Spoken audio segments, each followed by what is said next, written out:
Hi everybody. We're going to go through again the Punnett squares on your notes.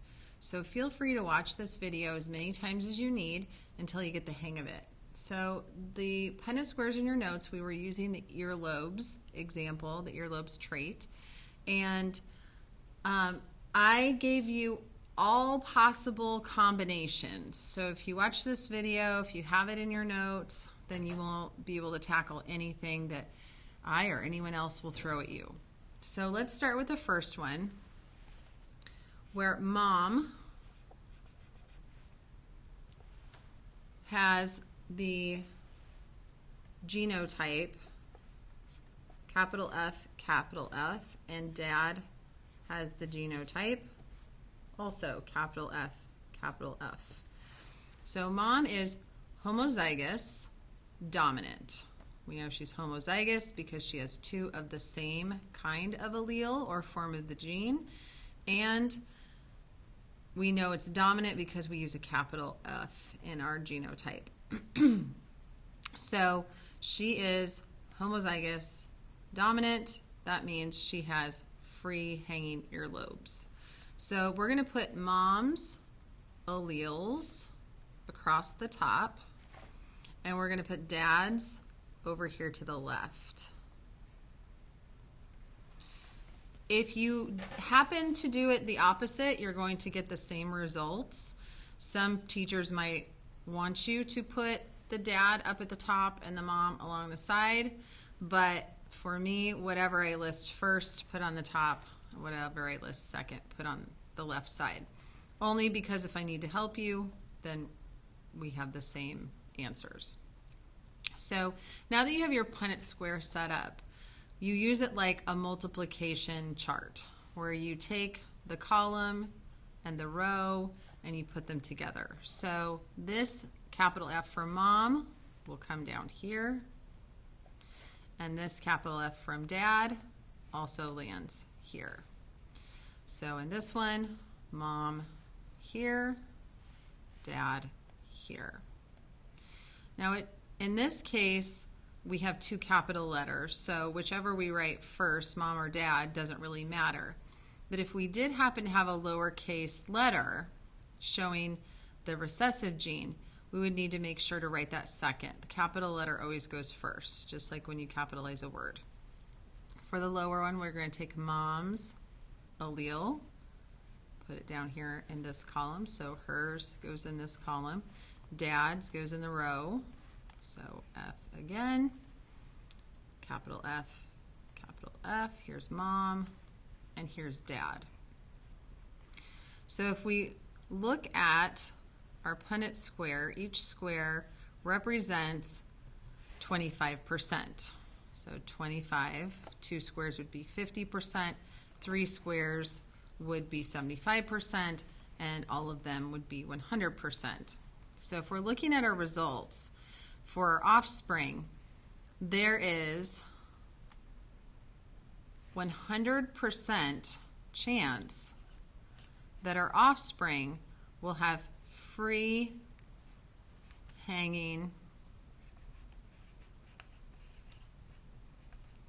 running out of room, earlobes.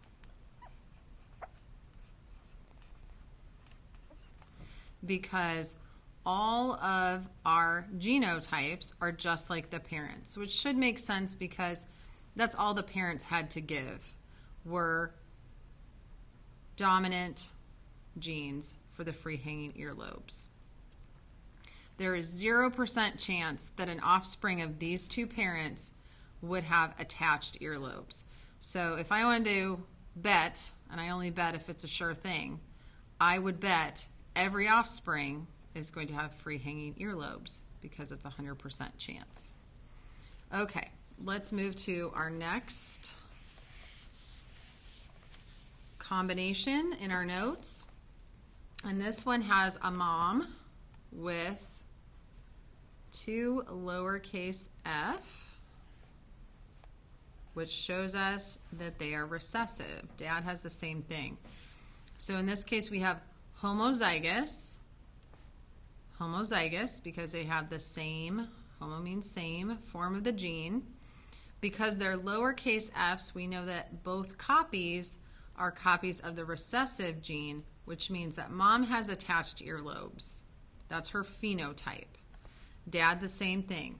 Homozygous, recessive, genotype is lowercase f, and phenotype is attached earlobes.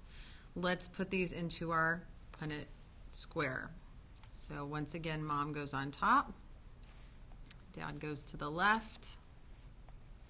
Moms get filled in the columns, and dads get filled in the rows. So mom and dad. And again, since we have no capital letters this time, it doesn't matter which gets written first. Okay, lowercase f from mom goes down here. Lowercase f from dad goes right here. Mom, dad.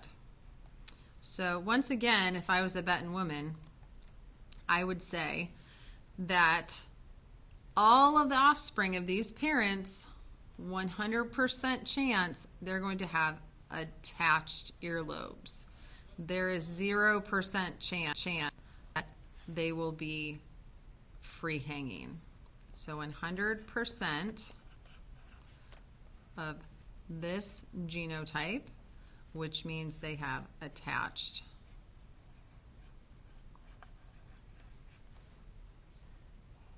earlobes. Oops.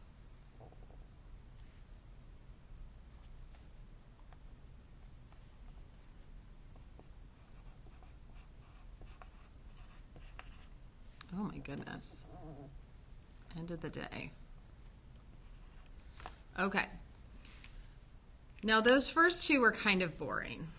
Easy but boring. So let's try our next one. We're going to change it up just a little bit. We're going to have a mom still going to be homozygous, but mom's going to be homozygous dominant.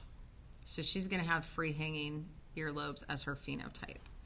Dad's going to be homozygous also, but he is going to be homozygous recessive, so dad's going to have attached earlobes. Let's see what happens.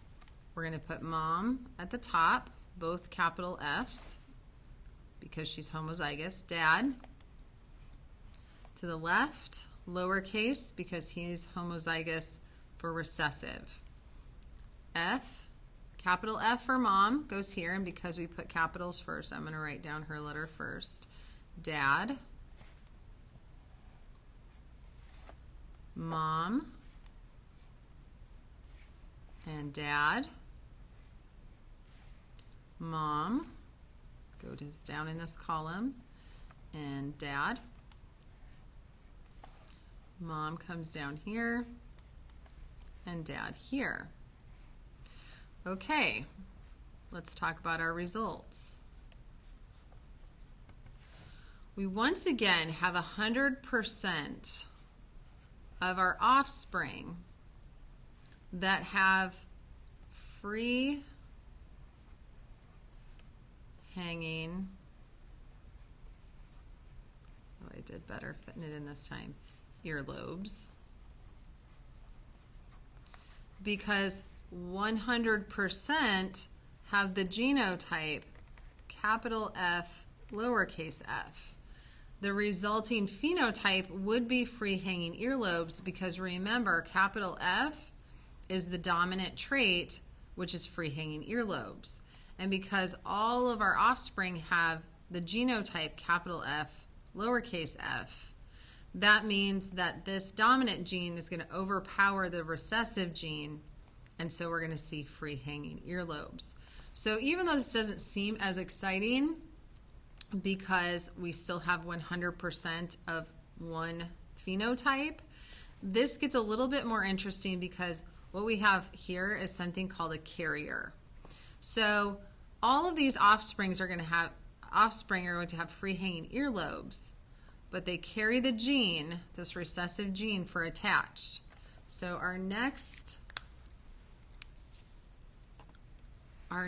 example would be if two carriers of a gene had offspring, what would happen? So, mom is capital F, lowercase f. Dad is capital F, lowercase f. So they are both heterozygous. Hetero means different. So they each have a different form or allele of the gene for earlobes. Mom has a dominant free-hanging and a recessive attached. Because it's dominant, mom's going to have free-hanging earlobes. Dad has the same situation. Let's put their genes, their alleles, into our Punnett square. So mom again at the top, F, and then she has a lowercase. Dad, capital F, lowercase f. So when we start putting them together, we put in mom in the columns, dad's in the rows. So mom comes down, she's a capital F. Dad is also a capital F. Mom is a lowercase f. Dad, capital F. Mom's capital F comes down here. Dad's lowercase f. And in this one, mom's lowercase f and dad's lowercase f. Well, now we have a lot more interesting things happening. We have 25% that is homozygous dominant. 25% here, we have free hanging earlobes with a homozygous combination. We have 50% where we have heterozygous. We have the dominant and recessive both here. This is going to result, though, in free hanging earlobes because the dominant is going to overtake the recessive. But we have a 25% chance for every offspring that it could be born with two copies, homozygous, of the recessive gene and have attached earlobes. So our results are a little bit more interesting. So we have 75% total free because we have 25% homozygous free and 50% heterozygous free. That equals 25%. And we have, or 75%, and then we have 25% attached. Because of this little space here. So if we take 25 and 75, that's our 100%. Now something that's important to note is every time these parents have an offspring, it's the same probability. So if they have offspring number 1 and it has 75% chance of getting free hanging earlobes and 25% attached earlobes, the next doesn't suddenly drop off. They have the same probability, 75% free, 25% attached. An example, I have attached earlobes. My husband has free hanging earlobes, but both of my children have attached earlobes. So this isn't our combination. Our combination is coming up next.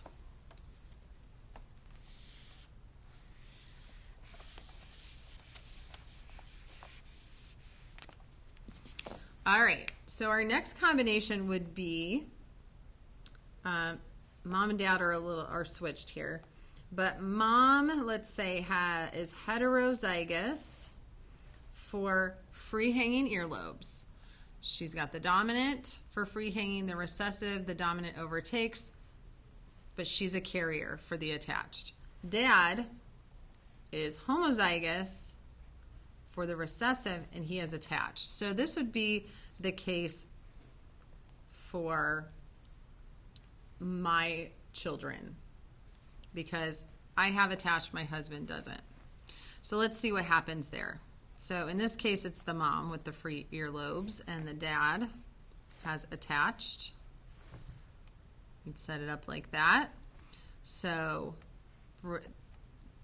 mom, remember, is the columns, dad is the rows.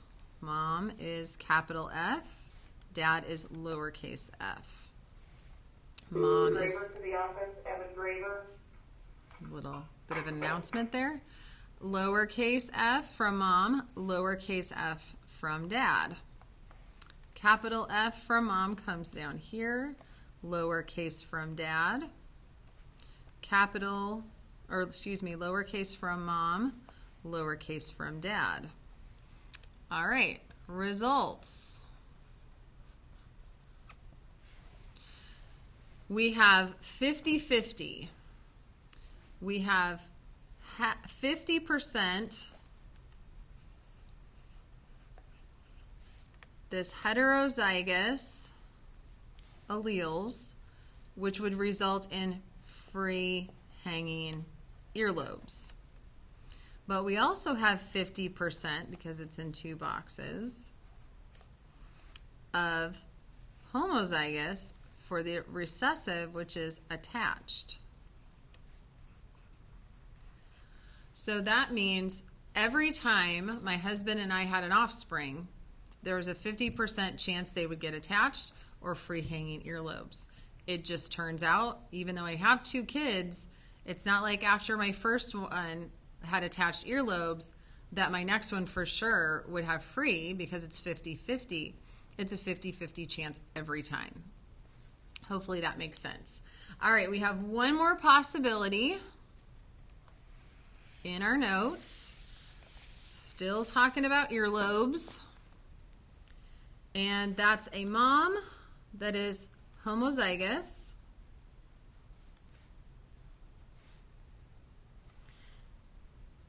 Free hanging earlobes, and a dad who is, mom's heterozygous, free hanging earlobes. Dad is homozygous for free hanging earlobes.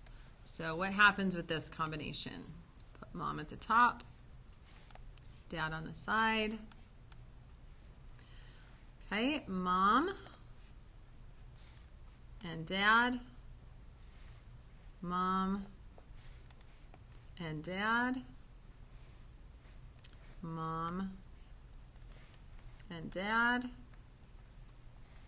mom and dad. So we once again have 100% chance of free hanging earlobes. Now 50% are going to be homozygous and 50% are going to be heterozygous, but because capital F is our dominant,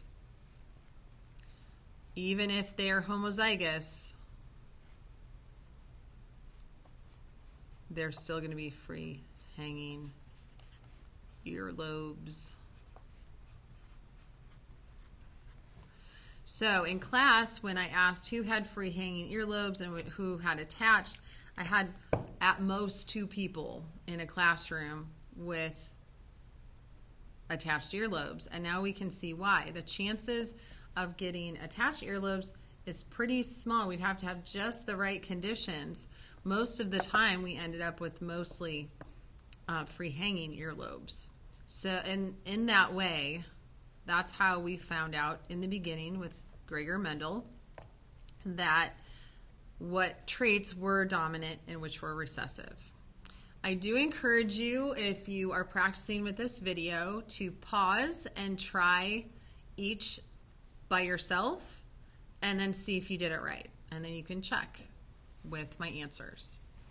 All right, enjoy.